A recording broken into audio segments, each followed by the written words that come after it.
Welcome to the PTA Real Estate Podcast. I'm accompanied by my co-host Nick Kelling. Howdy.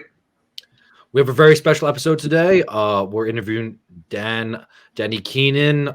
He was one of our first guests, if not our first guest. I'm very excited to have him back on. He's been making a lot of money moves recently, and I'm really excited for the check-in. Dan, how you doing tonight? I'm doing good. Long work day. Ready to finish it off with a nice podcast.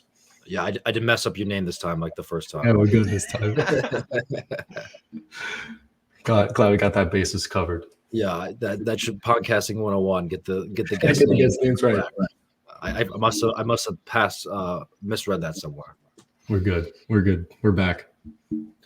So for everyone, for all of our new listeners and stuff like that, can you just give us like a little bit of your background?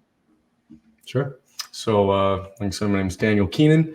I am in commercial real estate. Been doing commercial. I'm on my second year now of just doing straight commercial. I work with Keller Williams Commercial. I work under the director of commercial. His name's Joseph Spinella. He's recently been given the entire New Jersey and PA region for Keller Williams. So we run the entire thing basically now. Most people have to go ahead and report to us, and we're really blowing up commercial this year in 2024. But basically, I am a sales representative. I have another sister company called Ace Acquisitions, where we basically just deal with all off-market properties, matching up, deals with our buyers to our sellers and go in and source that correctly. So basically, every deal we're able to make either a 5 or a 6% commission, no matter the price. And you mentioned off-market with your Ace Acquisitions. Just for the lay person out there, what's the difference between off-market and on-market? Sure. So, Ace is also an extension of KW Commercial, so it's like a sister company. But the difference between off-market and on-market is basically just like it sounds. Off-market is not listed. Anything that you find that's commercial property that's listed just means it didn't sell off-market. You don't see these Walgreens or these Starbucks or these big strip centers ever listed anywhere. No one knows they're ever being sold because everything is done off-market. People like me are the people who find them, and then we match them directly with our buyers in-house, and things get sold that way. So off-market, no one knows. Listed, you're going to see it on the MLS. You're going to see it on LoopNet. You're going to see it on CoStar. You're going to see it at Realtor.com, wherever you can list it, Biz by Sell, Crexy, list goes on. But you'll be able to find those deals. Yeah, that makes a lot of sense because I know you, because we talked before about your methods of cold calling, stuff like that. Because correct me if I'm wrong, Nick, it's way easier to get something off market than it is on market. For a customer, yeah. It's easier to work with a real estate agent. But again, like if you're going Walgreens, Target, I don't know much about commercial, but it's going to be easier for those people just to go off market, just because they already have a stream. Yeah, it's also less commitment. So an off-market deal, I can get like 5 hot leads or 5 leads a day because no one has to sign anything with me. Unless I'm getting an exclusive and like they're okay with that. Like we pitch listings if it's overpriced. Are you totally against the idea of marketing your property right now? No. Okay, then I'll send you a thing and it's easy as that to get it listed. But a lot of times I just work off market. I don't have anything signed. I'm just getting the person and we sign. The signature for my commission comes in when I get the LOI. So sign the LOI and then everything becomes saved. Which works a lot better on the commercial side for people who are doing these big deals because they're not just with one real estate agent. They're working with multiple real estate agents, and whoever brings me the deal is getting paid. Yeah, basically. And Danny, can you explain what commercial real estate is again? I know you explained in the last episode, but just for the new listeners. Of course, commercial real estate is anything that's not a single-family dwelling, unless you want to define commercial. I like to define commercial as multifamilies as well. Technically, anything below 4 units is residential. Anything above 5 units is commercial. So commercial is warehouses that you see, the retail centers you see when you drive down the street, the development that you see, the big multifamilies that you see, the hospitals, the churches, industrial buildings. Yeah, anything that's not a single family dwelling or 4 units and below is commercial. And that's what I deal with. Yeah, because like me at the retail banking level, we can't even touch anything. If it's 4 and below, that's all we touch. I actually had a guy who was trying to buy a house out in the Midwest. It was like a 12-unit apartment building, and I was trying to get a deal working with them, and we wouldn't even touch it for them. Yeah, and that's commercial. 12 units. That's a good. I like to multifamily. Like to stick around 12 units to like 200. 12 units to like 70 units because that's where most of our buyers hit. It's hard to get most of the people who can actually afford 200 units and stuff. They're out there. I have some of them, but a lot less plentiful. Yeah, who is like your target customer? So, how do you find people to buy the buildings? Like, do you have like a database list, or is it like your network? Or yeah, so I mean, when finding the off-market deals, it also comes with buyers. I'm not interested in selling my property. Okay, are you interested in purchasing more? Yeah, I am. And then you find the people who buy warehouse and retail or anything in Jersey. We have a couple of our big buyers that we work with that will, they look to buy as many properties a year. When working with buyers, I want the people who, number one, are hungry to purchase. Like that's their job. They're buying 50 properties a year if they can. I want the people who are in, a $2 to $50 million price range. They'll buy, $1 million, $2 million, $3 million, $4 million, but they also have the capability to buy something if the deal makes sense at $50 million. But we find those people just basically by prospecting. And over the years of my partner who done 10, Henry's done 10, my partner. My other partner, Joe, who's the director, he's been in it for 7. So he has all his databases throughout the year.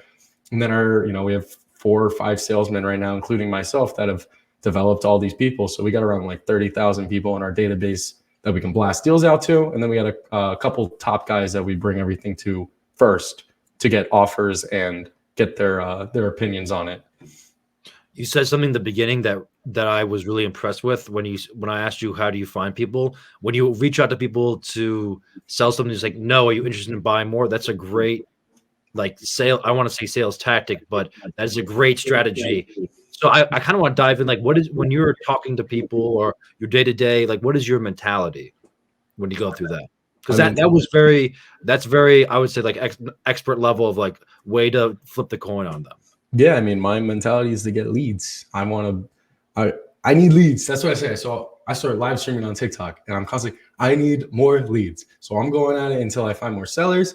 And then my main priority is the sellers. And then to capitalize on these calls, I'm flipping it to a buyer. If you're not interested in selling, okay, are you in the market to buy something? Yes, get down your criteria. Now maybe I can do business with you that way. Now you're becoming familiar with me. You're seeing I'm not some schmuck who's just trying to take. I'm giving too. I'm adding value. Eventually down the line, when you sell your property, you don't think you're going to reach out to the guy who's been bringing you all these deals? Absolutely, you're going to reach out to that guy. So yes, it's buying, and now I have them in the database, but absolutely when they want to sell, they're going to be, talking to the person who's been talking to them about commercial real estate. Yeah, residential real estate, like follow-up, repeat customers, big, but in commercial, it's a whole different level. Yeah, whole different level. I would say this is because even at the banking level, follow-up is key. I feel like that's just, I cannot pound that into the pavement enough that, the term, the more, it's not what you know, it's who you know. I think a caveat is follow-up is everything, because it's good to have a conversation right now, but if you don't follow with them to make sure that thing gets done, then that conversation was useless. That's what I find. You want to hear a story that happened today, actually? So, of course, in 2023 or whatever it was, or maybe it was December of 2022, I talked to a guy who had a 5-unit. This dude wanted $2 million for his 5-unit, which is absurd, by the way. It's crazy.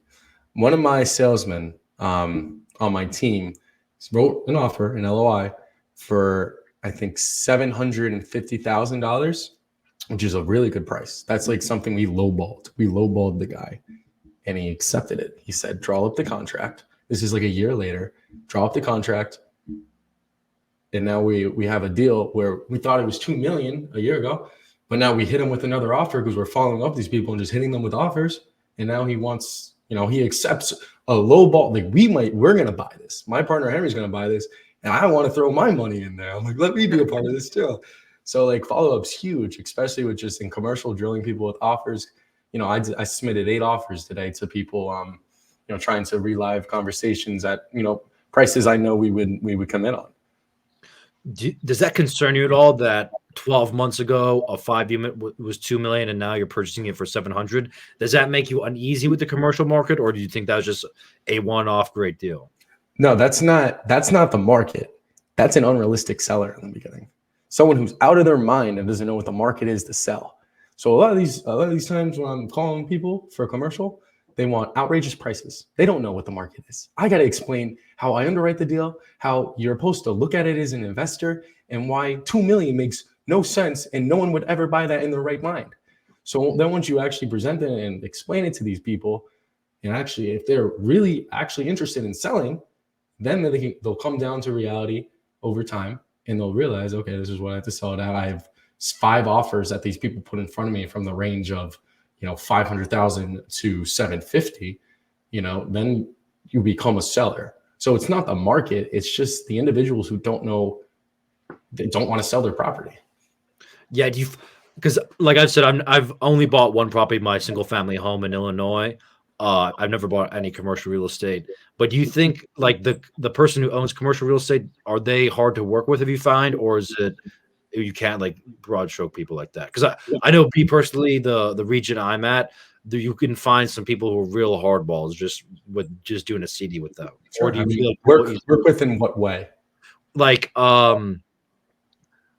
best term, like flexibility, or like giving multiple options to buy I would say, are they flexible, or is it my way or the highway? No. So, I mean, it depends on the person you're talking to. Commercial.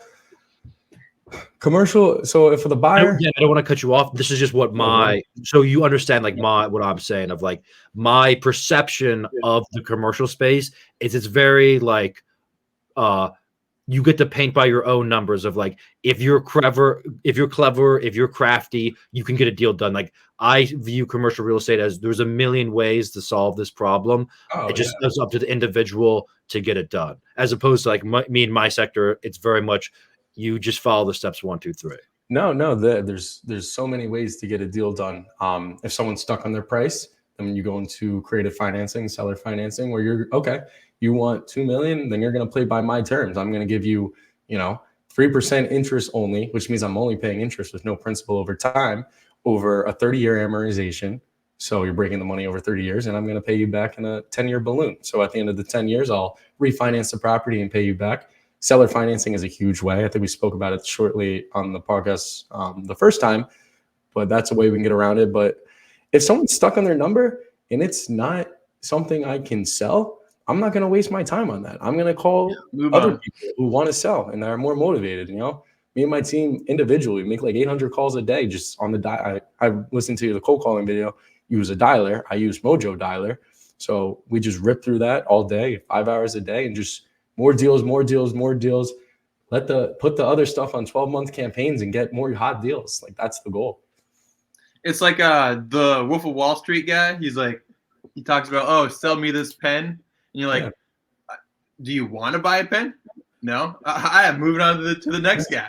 Yeah, next like I'm not going to try to sell you something you don't want to buy. Like that's not how sales works.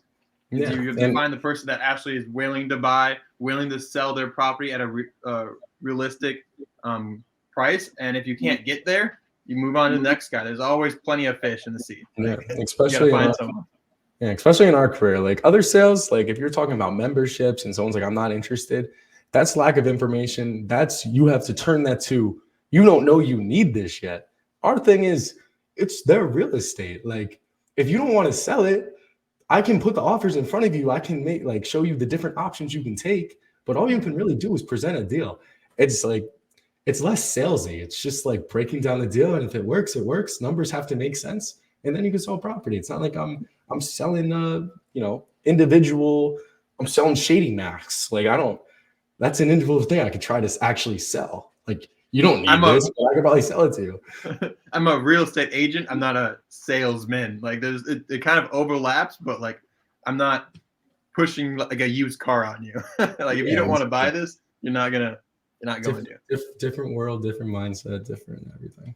But because then that's one of the questions I'm interested in, because you definitely just talking to you before the podcast, I was very impressed of like the strides you're making, because every time I have a customer in my office, my mentality is like, obviously service the sale. Like if they're coming with an issue with their account, the first thing I do is take it away. But I like kind of treat myself as like, I think I'm on like the football team again, or playing lacrosse, of like every customer is an opportunity to get better. So like my mentality is like, okay, like was my position statement good? Like, am I looking at their account correctly? Like offering them the correct product? Because at PNC, we're a great bank. We offer a million products. We can give you a mortgage, we give you a home equity line of credit, give you a credit card, investments. We even do life insurance. So there's a million different things I need to have in my back pocket that I can offer to the customer. So I'm just wondering, like, when you go through a deal or when you're talking to a customer, like, what's your mentality? What's your mindset?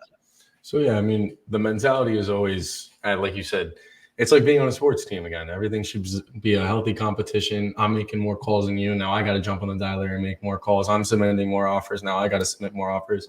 I mean, in my, it's my home office. I was literally a pull-up bar right there. How much testosterone, how do you pronounce it? How much of that can you get with a pull-up bar and a dip bar and doing pull-ups and push-ups and all this stuff while you're working?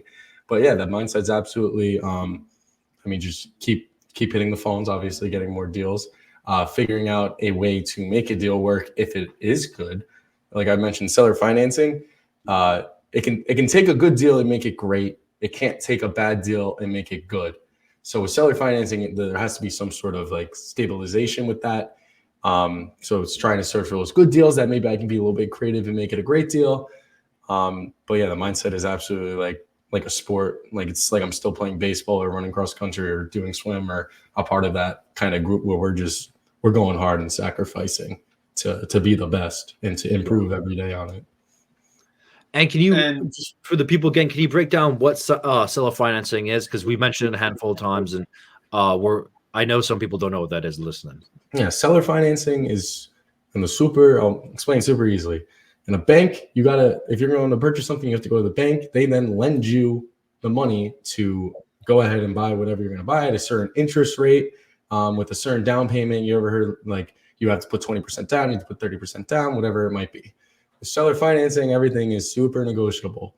So usually happens when someone's stuck on a price and we can't get them that price regularly. So we have to use a seller financing option where the monthly money we make is justified by the money we're actually paying them over time.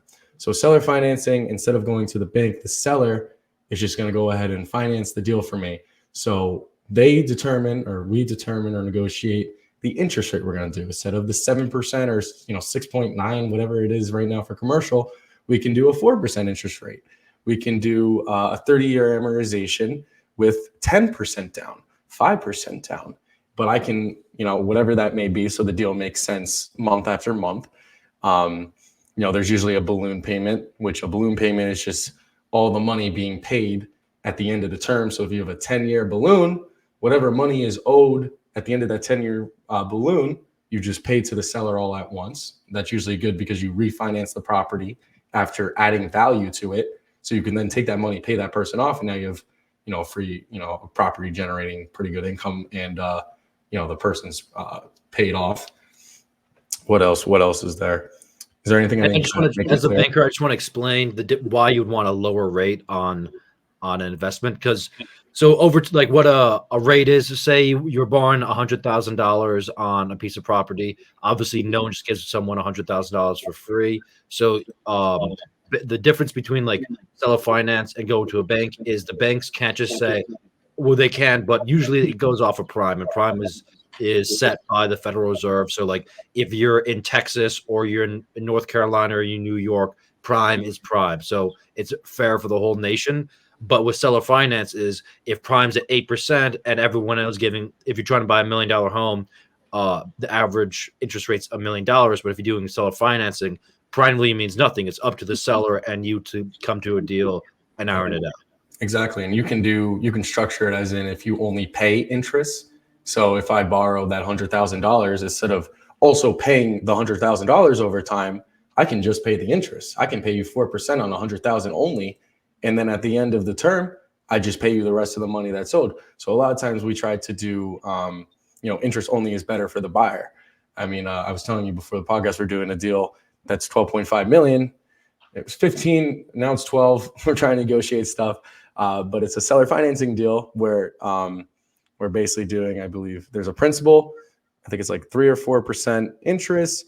It's 1.4 million down. So they're like older and they're like worried about the husband dying, and the wife is a little bit younger, so they're trying to get more upfront money for the deal. And it's like financed over like a 5-year balloon. So these guys can, get this deal and refinance it, get it all nice, and be able to pay these people off in 5 years. I can't get too deep into it, nor do I have the stuff in front of me, but that's like a huge seller financing deal we're doing. It would have never happened if it was a straight up deal.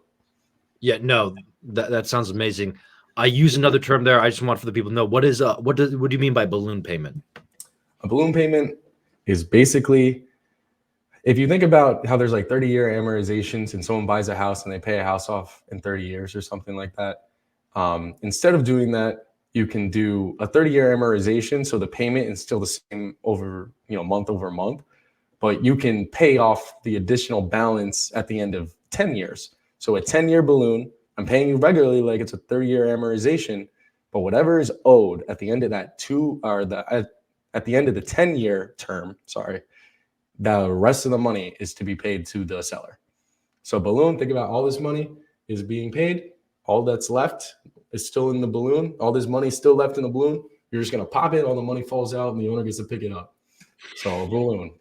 And this is common in commercial, not so much residential. Like no one's going to give you. Explain the residential loan process too for the people. So I don't do any seller finance. It's all people getting approved through a bank. I have multiple lenders. I got you. My team has one, and then I use one personally. And it's just the regular way, going through the bank, getting approved, and then once you have the approval, then we're looking at houses. I have people all the time, hey, let's do seller finance. So I'm like, that's not a thing in this residential world. Unfortunately. It's just not a thing. Yeah. I mean, I wish, but Nick, in theory, could you do seller finance, or is it just not common practice? So I could, but there needs to be sellers that are willing to do that. And right now, at least in Houston, it's a seller's market. There's no point for a seller to do that. Yeah, it's also not super smart, because if you're a home, right? So I have a home and I'm not making any money on my home. My home is, to me, a liability. It's not paying me anything. So let's say someone does a seller financing deal and it's residential, and that buyer then defaults on the property and is unable to pay the seller anymore. So what typically happens is you just get the property back. I don't want my home back. What am I going to do? It's going to sell it. Yeah, exactly. But if you're a commercial, I get my property back. Okay, now I'm making X amount of income I just made. I made all this money from this person paying over me. I don't owe them anything, and I just get my property back. My management company takes care of it. You could fix that with doing collateral. Sometimes people, I don't want the property back. Let's put up collateral in case you can't. That's a way you can get around that. But typically, I feel like that would be a concern for residential. Yeah, the only time I've really talked to someone that has done a contract for deed or seller's finance is like their friends, relatives, and they're just like not using anyone. Like they're not using a realtor or anyone. They're just like, hey, yeah, let me sell you this house for contract for deed because I know you're not going to get approved at the bank. Like it's a friendship thing. Yeah, helping your homie out, but like, yeah. But you're not going to go to a real estate agent and be like, hey, seller finance. Like no one in Houston is selling their house. Yeah, and a lot of people don't even know about seller financing, so it's hard to navigate if you don't know it. Yeah. So Dan, just because I know for like when you're buying a single family home, and I do like when I do home equity line of credits, usually when you initiate the process to closing, takes anywhere between 90 and like 120 days for us personally. I know last time it takes you a while. Like how long from to get like the underwriting, all that stuff done? So banks usually take, I guess, a while. Normally, so I guess it could take, depending on how hard the deal is. Like I have a deal in Rio Grande that they've been looking at numbers and trying to figure out the deal for like, I feel like 4 or 5 months now. It's not even under contract. But there's other times where it's super, super quick, and you can look at a deal and it makes a lot of sense. That sheet I showed you earlier, I'm gonna make a lot of money, and it's right there. Bang! I can get financing immediately with I use lenders from GCN Mortgage. They're commercial lenders. Immediately get me my mortgage. We have connections with another guy who just got his financing on an old bridge deal, like very quick. So it's really a case by case. It's depending how good the deal is and how clear it makes, like how clear of sense that deal makes. And the same thing in the residential world too. Like it's got to make sense, you know. Yeah, it has to make sense. It's got to make it's black or white. Unless it's seller financing, then it's gray. Yeah. Well, then I did see on Instagram that you recently closed a fairly big deal. Would you be kind enough to share a little bit about that? And don't give like the secret sauce, but like just little broad strokes and how that transpired. How I got it, or just what the deal is? Just how you got it, what the deal is, little background, just so brag about yourself a little bit. The deal actually came not from me. I got the buyer, which is why I was able to get involved in this deal. But the deal actually came from my boss being at the gym, and he's a well-known commercial guy who's gym. Someone coming up to him and saying, "Hey, my aunt or my mom's in a bad situation. The father died. They didn't like the business partner, and they have a car wash retail center they're looking to sell." Really, really bad, complicated deal to get through. There was a lot of stuff that went wrong. A lot of people stealing money from each other because it's a car wash and it's cash. But we're able to navigate that deal a little bit. Took a while, but I was able to. I got the buyer basically kind of like cold calling, looking around for people who own car washes. So we got a wealthy guy who wanted to operate a car wash to get in there and own the retail center. So basically what the deal was, it was a car wash tunnel. And then there was 2 retail tenants next to it in Brick, New Jersey. It was on Cedar Bridge Ave, it's called. It's quite like nice road, famous road. And we sold that for either 2.2 or 2.4. Also able to make a full commission because we brokered the seller and we brokered the buyer, completely off market for a long, long time. But yeah, I mean, that's basically kind of the rundown. It was definitely a stressful deal for me and my partner, Joe, but got it done. You said some things went wrong. What are some things that can go wrong in formulating the deal? I mean, in that case, stealing money sucked. Them having a terrible relationship and not being able to work with each other. I mean, regularly deals, people can be lying about the numbers. Like for this deal, we basically pro forma'd the numbers. And like, we're like, these are the numbers. We're going to back it up by click counting, like figuring out ways. Actually, the POS system was down. So that was another situation. POS system is basically the thing that counts the cars and tells you the money that's coming in and how many cars you do a day. We didn't have that. We had like 2 months of that, which is a problem. The bank didn't know how much money he was bringing in. Pretty much. So this was actually, I forgot, this was a seller financing deal. Oh, so that doesn't matter. Yeah, so we were able to get them down payment and then pay them over time. Reason why seller financing is so great, because we had no income. This would me and my partners, so many businesses and stuff that like we just don't have the income, but we're able to make a pro forma and a vision of what it can be, and it works out. Because so my understanding with the banks, they're looking for, when they give someone a loan for a business, they want to know how much income that business is. Oh, they want to know if there's gum on your shoe, if you had Rice Krispie treats or Fruity Pebbles for breakfast that morning. I'm just asking that it's operational. Yeah, I mean, yeah. If it's if you don't have a year or 2 or 3 or a couple of years of your income and expenses, it's hard for a bank to look at you and lend you money. So yeah, I mean, I look at deals in the eyes of the bank as well, and we underwrite deals in the eyes of the bank. You have to. I can usually tell if a bank will lend on it or not. Hence why if we should go a seller financing route or a traditional route, we kind of already know. So in your experience, other than income, what else are banks looking for in commercial deals? Lease terms. Longer the lease, the safer the deal. A lot of big, if Starbucks, if it's an office building, a beautiful office building in Neptune, it was fully, occupied, good rents coming in, the price, the amount of income was significant with the price. The only problem was the leases were up next year. So everything was going to be swiped. So a bank can't evaluate something that's going to not be making that income next year. That's stupid. So leases are huge. I mean, the income is huge. I mean, how much work is actually going to be going into it? If it's super distressed, if it's like a turnkey investment, can affect it. I'm not a lender, so I don't know everything, but like those are the basic things. No, Nick, look, the bank really looks at it like a holistic view. Like they'll even go send people like interview. I know, just on the home equity line of credit side, you have to like they literally send people to the house. So like, say you've been living in your house for 25 years, and it's almost even if your house is paid off and it's paid off in full, and you want to take a loan on it, it's literally called an inspection. So they'll send an inspector out there and look at it and see if it's really worth what you say it's worth. So they like any. I do BPOs. So. What? Say that again. BPOs. Broker price opinions. So if you go to refinance your house, they don't want to pay an appraiser because that's going to cost a lot of money. So they just tell a real estate agent or someone with some kind of license, pay them like $100 and to do a price analysis, take pictures of the house. Yeah. Sounds like a little side gig.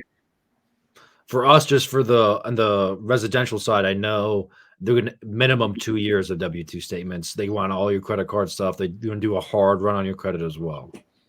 Okay. Yeah. Commercial is just property. So you could have terrible credit and still buy a commercial property, which is great.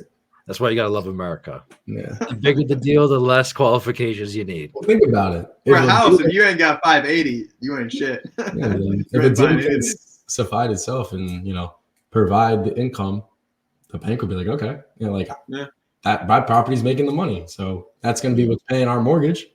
So it makes sense. Well, Dan, do you have anything else you want to add or any more questions for us or? No, I think this was a pretty good session. I've been trying to post a lot more content this coming year. I've been doing a lot on TikTok, trying to do lives, spent a lot of money on editing, unfortunately, but got to post the content somehow. So, doing a lot more things like this is very beneficial. Anyone listening to, make content, no matter how old you are. It really does. You need to do it. You need to be out there. You need to be and learn TikTok. You need to be on Instagram. You need to be on Twitter. You don't need to use those things. You don't need to become addicted to those things, but you should absolutely 100% utilize those things because everyone else is. So that's a great tip of advice if you're trying to get your name out there. And post it, don't use it. Post it, don't use it. Post it, don't use it. I like that. Can you shout out your socials? We're also going to have your TikTok and Instagram and your Twitter all linked at the bottom of the episode, but can you just shout out one of your socials if you want to? My TikTok is my favorite social that I want followed right now. It's Daniel_Keenan, or I got to check out. I think it's Daniel_Keenan 211. And then my Instagram is Dan_Keenan21. And you can find my real estate account from that account. Everything kind of gets linked, and my TikTok from that account. So go to my Instagram. You can find all my accounts. It's all there. Awesome. Nick, where can the people find you? You can just search Nicholas Kelling on Instagram, Facebook, Twitter, any of those. And then please follow the podcast on Instagram. It's Real PTA Pod. And then on the YouTube, which you're either listening or watching, it's smash that like button. Smash the like, share. Put on that bell notification so you know when my podcast comes out. Yeah. Well, thank you for listening, and have a good rest of your day.